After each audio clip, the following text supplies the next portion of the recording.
avant cette augmentation, les députés touchent déjà 4 600 $ par mois pour qu'elles travaillent. Il faut quand même le regarder et dire que vraiment, si les députés travaillent, ce travail n'a pas un impact sérieux sur le vécu quotidien de la population. Ce qu'il faut retenir, c'est que M. Ngobila est en train de diriger la ville de Kinshasa comme il le ferait dans sa propre maison. Les pères de l'Église sont corrompus aujourd'hui. Mais il est clair que nous avons suivi des communiqués qui disaient que l'argent a circulé. Et donc, l'argent circulait parmi les confessions religieuses. Et dans ces conditions-là, si les pères de l'Église sont eux-mêmes corrompus, sur qui encore notre nation peut compter? Chers compatriotes, merci de suivre nos vidéos. Mais ce n'est pas tout. Encouragez notre travail. C'est simple pour le faire. Abonnez-vous. Appuyez surtout là où c'est écrit abonner. Vous appuyez une seule fois et vous vous abonnez. Appuyez également la cloche. Oui, appuyez la cloche pour recevoir toutes les notifications de nos publications. Vous abonner, c'est nous encourager. Merci de votre fidélité à Edem TV officiel. Merci à vous tous qui nous suivez de partout, chers Congolais. Bienvenue dans votre émission Actu Plus. Aujourd'hui, nous allons traiter des grandes questions d'actualité en République démocratique du Congo avec le président national, bien sûr, de l'Association africaine de défense des droits de l'homme, AZADO en sigle, Maître Jean-Claude Katinde. Maître, bonjour. Bonjour. L'actualité reste dominée aujourd'hui avec ce qui se passe au niveau d'abord de l'Assemblée nationale. La semaine passée, on a vu les policiers barricader les entrées là-bas. Et de deux, on a vu la présidente de l'Assemblée nationale, Janine Mabunda, adresser une lettre au Premier ministre dans laquelle elle demande l'augmentation, bien sûr, du salaire de députés nationaux. Quelles sont vos impressions? Je pense que vous avez soulevé là, en ce qui concerne l'Assemblée nationale, deux questions importantes. La première, c'est celle qui est liée au dossier qui avait été porté par M. Jean-Marc Kabound devant le Conseil d'État, qui a pris la décision de demander à l'Assemblée nationale de surseoir à l'élection du premier vice-président du bureau de l'Assemblée nationale. Et cette décision du Conseil d'État a été considérée par l'Assemblée nationale comme étant une intrusion dans un autre pouvoir. Pour ce qui nous concerne, nous pensons que M. Jean-Marc Kabound, en tant que victime de la décision qui avait été prise par l'Assemblée nationale de pouvoir les déchoir de sa responsabilité en tant que premier vice-président du bureau de l'Assemblée nationale, il était normal, parce qu'il a estimé que la procédure n'avait pas été respectée, de porter cette affaire devant les conseils d'État. Et les conseils d'État, avant d'aborder le fond de la question, a demandé la surséance, c'est que l'Assemblée nationale n'a pas accepté. Et là, je pense qu'il y a un problème qui se pose. Le premier problème, c'est que les conseils d'État n'auraient pas dû envoyer des policiers pour interdire l'accès à l'Assemblée nationale aux députés nationaux. Pourquoi? Parce que même si Mme Mabunda avait donné son opinion en disant notamment que l'Assemblée nationale allait continuer, n'est-ce pas, son calendrier sans désemparer, ce n'est qu'un point de vue individuel. Il aurait fallu qu'on attende que l'Assemblée nationale puisse statuer en tant qu'institution sur cette question. Et ce qu'il faut dire que Mme Mabunda est allée vite en besogne. Elle n'a pas usé de la sagesse, notamment de dire qu'il fallait que les dossiers soient traités par l'Assemblée nationale pour que l'Assemblée nationale prenne position. En disant que l'Assemblée nationale allait continuer la mise en œuvre de son calendrier sans désemparer, cela constitue en fait pour moi un manque de sagesse, et c'est ce qui a conduit à cette bavure que je qualifierais de bavure, le fait qu'on ait envoyé des policiers pour pouvoir interdire aux députés d'accéder au bureau ou au bâtiment de l'Assemblée nationale. Mais je crois qu'il est temps que nos dirigeants politiques, les animateurs des institutions, puissent faire en sorte que dans tout ce qu'ils font, qu'il y ait de la sagesse. Pourquoi l'Assemblée nationale peut demander à la justice de surseoir sur la question de M. Jacques Mamba et que quand la même justice demande à l'Assemblée nationale de surseoir, l'Assemblée nationale dit qu'elle est un pouvoir indépendant. Ça ne se comprend pas. C'est vrai qu'il y a la séparation de pouvoirs, mais en même temps, tous les pouvoirs sont appelés à collaborer pour faire avancer, n'est-ce pas, la nation. La deuxième question, celle concernant l'augmentation de salaire des députés, je pense personnellement que c'est une demande irresponsable et injuste. Irresponsable pourquoi? Nous sommes dans une période de crise où toutes les institutions, tous les citoyens doivent pouvoir serrer la ceinture parce qu'avec la crise de coronavirus, il est clair que même les finances de l'État sont affectées. Donc les revenus attendus par le gouvernement ne peuvent pas être réalisés dans les conditions actuelles. Les budgets vont être réduits. Il faut que cette réduction ait des incidences sur toutes les institutions. Et donc, pour maintenant voir que Mme Mabunda demande à ce qu'on leur ajoute de l'argent dans les contextes actuels, c'est irresponsable. C'est aussi injuste. Pourquoi? Parce que quand vous regardez cette crise, elle a produit des conséquences néfastes sur tous les citoyens.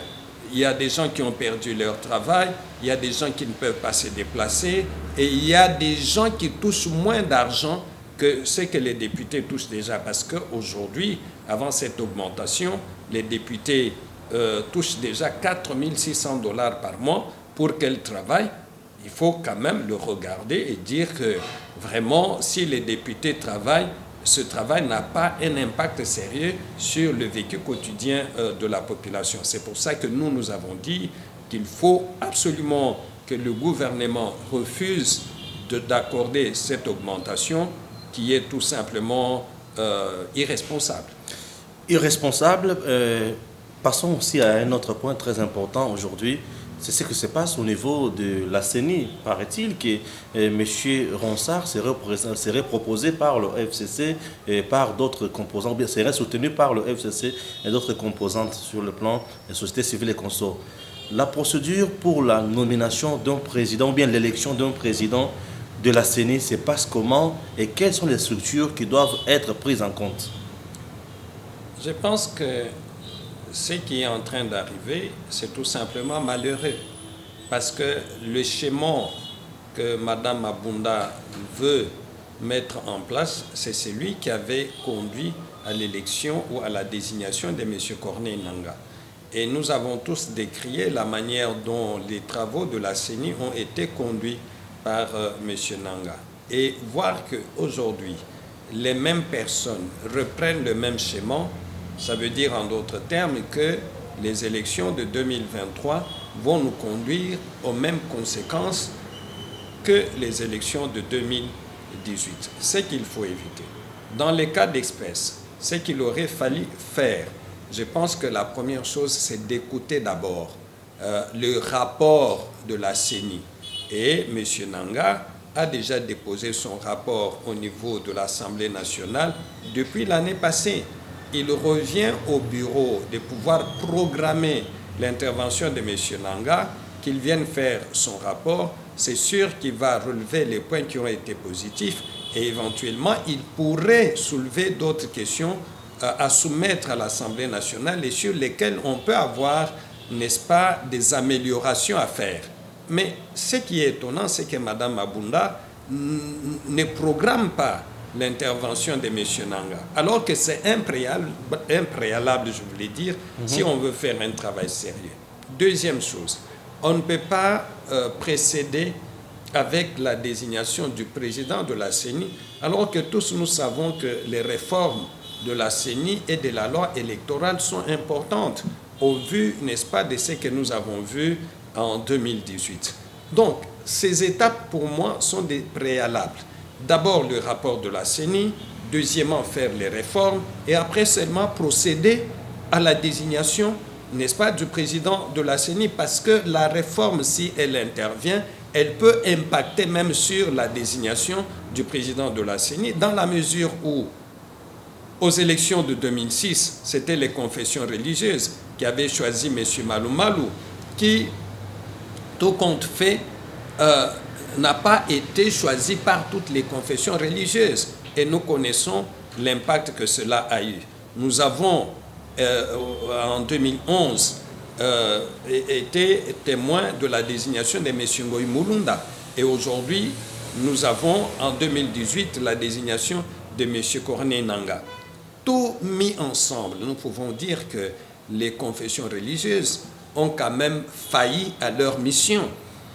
Ont failli à leur mission et qu'il faut revoir cette manière de désigner, n'est-ce pas, les acteurs, n'est-ce pas, de la CENI. Et qu'il est important aujourd'hui qu'on procède d'une autre façon pour trouver un remplaçant de M. Nangaa. Ce qui est aussi étonnant, c'est que malheureusement, au lieu qu'on fasse en fait une sélection objective, chaque groupe des confessions religieuses est venu avec son candidat. Voyez-vous, si déjà ceux qui doivent élire amènent leur propre candidat, ça veut dire en d'autres termes que le jeu lui-même est déjà faussé. Oui, le jeu est totalement faussé. La Sengo a amené son candidat. Les catholiques, je voulais dire, ont amené leur candidat. L'église du Christ au Congo a amené son candidat. Les Kimbanguistes et d'autres églises de réveil ont amené leur candidat. Maintenant, comment vous allez trouver un consensus? Il fallait qu'aucune des confessions religieuses ne soutienne une candidature, que les candidatures viennent d'elles-mêmes et que les confessions religieuses voient parmi les candidatures qui sont là lesquelles peuvent être proposées à la désignation. Fort malheureusement, les choses ne se sont pas passées comme ça. On a entendu parler de la corruption. Nous savons que notre pays est déjà très enfoncé dans la corruption. Maintenant, quand la corruption atteint les pères de l'Église, donc les catholiques les pères de l'Église sont corrompus aujourd'hui. Mais il est clair que nous avons suivi des communiqués qui disaient que l'argent a circulé. Et donc, l'argent circulait parmi les confessions religieuses. Et dans ces conditions-là, si les pères de l'Église sont eux-mêmes corrompus, sur qui encore notre nation peut compter? C'est déplorable. C'est déplorable. Et notre point encore, dans cette émission toujours, c'est l'affaire Zando avec Gentini Ngobila. Aujourd'hui, il y a eu des morts. Il y a eu des morts puisqu'il y a eu une manifestation des syndicalistes là-bas. Il y a eu des vendeurs qui se sont soulevés également. Vous aviez suivi cette question de près.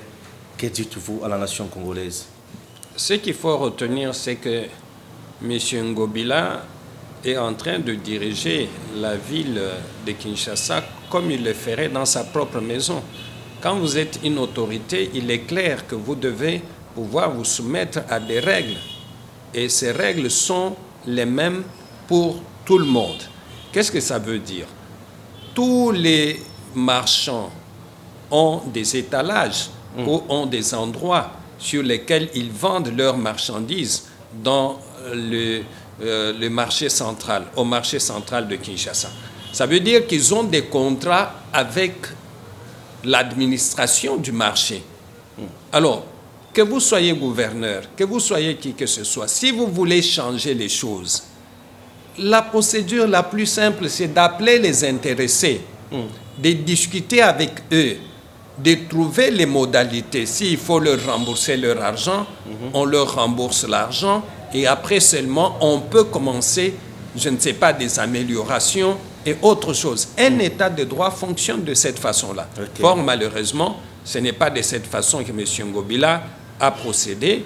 Et dans cette confusion-là, les propriétaires des étalages, des endroits où ils vendent leurs marchandises, ne pouvaient qu'être inquiets et faire les choses telles qu'ils les ont faites. Et il faut savoir que ce sont des moyens de revendication en droit et qu'on ne peut pas accepter un seul instant que les gens qui manifestent, même si la manifestation n'est pas autorisée, soient tués par les policiers ou par les militaires. Ça, c'est inacceptable, il faut le condamner. Et vous avez entendu M. Ngobila parler après cet incident. Il dit que c'est lui qui ne veut pas de ce que nous sommes en train de faire, qu'il trouve un autre endroit où il peut aller vivre. C'est quoi ça comme déclaration d'une autorité qui est au service du peuple, qui est au service de tout le monde? Donc, ce sont des choses, à mon point de vue, qui sont totalement inacceptables. Ce sont des choses qu'il faut absolument condamner et permettre aux gens de s'exprimer, de savoir discuter avec les autorités. Malheureusement, ce n'est pas ça l'attitude de M. Ngobila. Il ne veut pas du tout se comporter comme un démocrate. Deux questions avant de nous quitter. Le procès avec Moukouna, où en sommes-nous aujourd'hui? Le chef de l'État vient récemment de nommer certains mandateurs. Est-ce qu'il y a espoir? En ce qui concerne les dossiers de l'évêque Pascal Moukouna, il faut noter que les procès avancent. La dernière audience a eu lieu le vendredi passé. On a traité principalement de la question de la retransmission en direct sur les ondes de la radio et télévision congolaise du procès. Le tribunal est arrivé à la décision, conformément bien sûr à la loi, qu'il ne fallait pas autoriser que le procès soit retransmis en direct.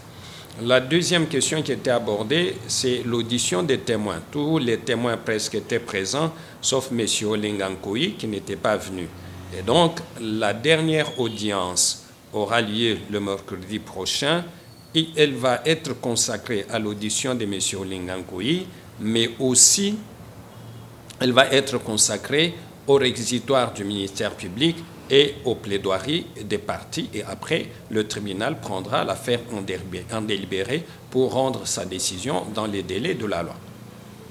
Maintenant, pour ce qui concerne les mandataires, je pense personnellement que ce qui s'est passé, c'est tout simplement déplorable pour deux raisons. La première, c'est que nous avons constaté qu'on a encore reconduit certains anciens dignitaires du FCC qui ont déjà eu plusieurs postes, à qui on ajoute encore des postes, comme s'il n'y avait pas d'autres Congolais qui ont des compétences pour occuper ces postes-là. Deuxième chose, c'est le fait qu'on a remis encore et toujours la gestion des entreprises par les politiciens. Donc, l'appartenance politique a prévalu dans la désignation des animateurs de ces entreprises. Or, nous avons constaté que depuis l'époque du président Mobutu, la gestion de ces entreprises a été particulièrement confiée aux politiciens. Les résultats sont là, ces entreprises sont par terre. Quand Joseph Kabila est arrivé, il a continué dans la même direction et c'est dommage que le président Tshisekedi continue dans la même direction, une direction dont nous sommes sûrs qu'elle ne va rien produire. Les gens vont profiter de leur position pour pouvoir piller encore ces entreprises et préparer les élections de 2023. Ce qui est dommage, on aurait pu trouver des gens compétents, des gens qui n'appartiennent à aucun bord politique pour pouvoir leur confier ces entreprises avec l'obligation de rendre des comptes et d'atteindre un nombre de résultats que le gouvernement pouvait se fixer. Merci. Avant de nous quitter, Maître, dites-nous un mot sur les droits de l'homme aujourd'hui en RDC. Combien sur 10? Ça évolue? Ça ne marche pas? On fait du surplace? Votre question, elle est intéressante. Il faut seulement dire que au lendemain de la prise de pouvoir par le président Tshisekedi, il y a une fenêtre qui s'était ouverte sur, une fenêtre bien sûr d'espoir qui s'était ouverte sur les respects et la promotion des droits de l'homme. Tout le monde se disait qu'on va dans la bonne direction. Si nous faisons l'évaluation aujourd'hui, nous voyons que certaines pratiques qui ont été décriées sous le régime de l'ancien président Kabila sont en train de revenir petit à petit. Comme quoi, par exemple?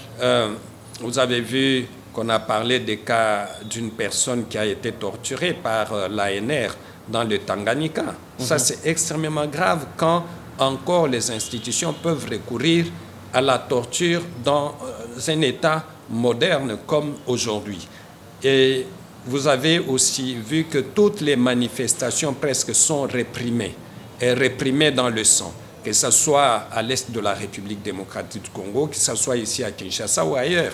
Or, en démocratie, on considère que la liberté d'expression et la liberté de manifester sont les socles même de la démocratie, d'un régime démocratique.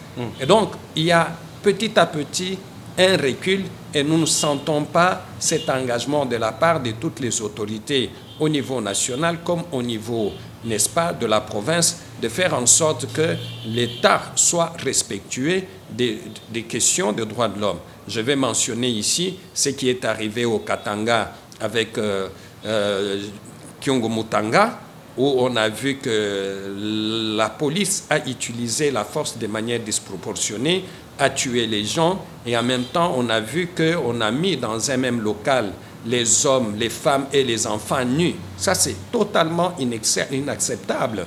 Vous avez vu aussi ce qui s'est passé à Songololo, ce qui s'est passé ici à Kinshasa avec les adeptes de Nemwanda-Nsemi. Ça, c'est vraiment des cas de recul. C'est vrai que la justice s'est emparée de ces dossiers, mais nous voulons vraiment que la justice soit rendue et que les coupables soient totalement envoyés en prison. Merci. Voilà, nous sommes arrivés à la fin de notre émission, de notre entretien avec Maître Jean-Claude Katende.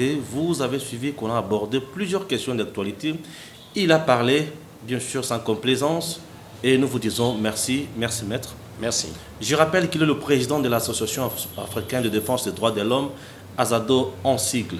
Merci à Gims Lukumu et merci à vous tous qui nous suivez de partout et à très bientôt. Chers compatriotes, merci de suivre nos vidéos. Mais ce n'est pas tout. Encouragez notre travail. C'est simple pour le faire. Abonnez-vous. Appuyez surtout là où c'est écrit abonner. Vous appuyez une seule fois et vous vous abonnez. Appuyez également la cloche. Oui, appuyez la cloche pour recevoir toutes les notifications de nos publications. Vous abonner, c'est nous encourager. Merci de votre fidélité à EDEM TV officiel.